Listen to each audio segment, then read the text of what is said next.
Making your way in the world today takes everything you've got. Taking a break from all your worries. Hey, what's going on? This is Andre Sweeney, the Life Specialist. Welcome to the Get a Life Show, the show that gives you the tools and the principles necessary for an outstanding life. Today's segment is called the R.I.P, Real Interventions for People, and today I need to intervene in your life. Today I'm ripping up the subject, don't touch my head. Listen, I don't know how many basketball fans we have out there, but the other day, the Los Angeles Lakers, my favorite team, played the Los Angeles Clippers.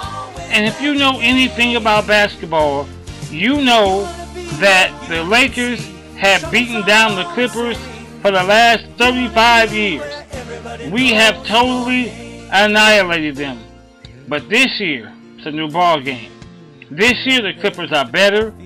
They have better players. Management seems to be committed to winning, and they seem to have a new atmosphere and a new mentality in Clipperland. Well, the game was hard fought. There were some hard fouls. The guys were up in each other's face. Great ball game. The Lakers won, but that wasn't the story.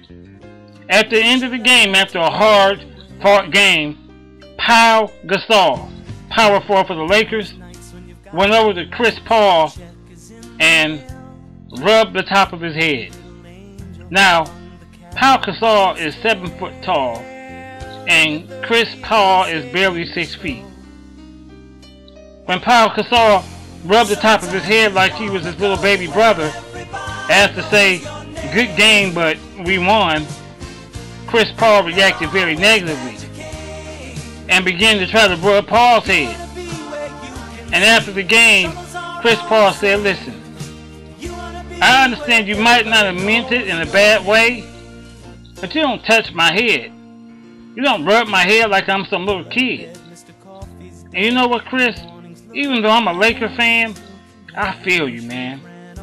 You know, I'm in a wheelchair, and people do that to me all the time. People pat me on the head as if I'm their 5-year-old nephew. People rub my hair back and forth as if they're stroking a puppy. And it gets on my nerves. It irritates me. But, you know, in my heart I feel like they don't really mean it wrong. They're either trying to be nice to me, or it's some weird display of affection. But it gets up under my skin because I never see one adult male rub another adult male's head like that if they're walking. I think people do that to me just because I'm in the chair. And it bothers me because I'm not a 5-year-old boy. I'm not a puppy. I'm a male. A grown male at that.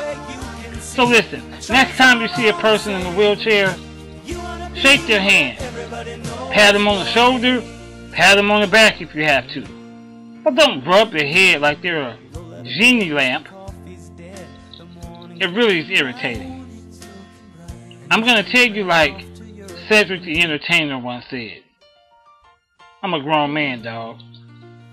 This is Andre Sweeney, the Life Specialist, and I'm here to help you get a life. Taking a break from all your worries sure would help a lot. Wouldn't you like to get away? All those nights when you've got no lights, the check is in the mail, and your little angel hung the cat up by its tail, and your third fiance didn't show. Sometimes you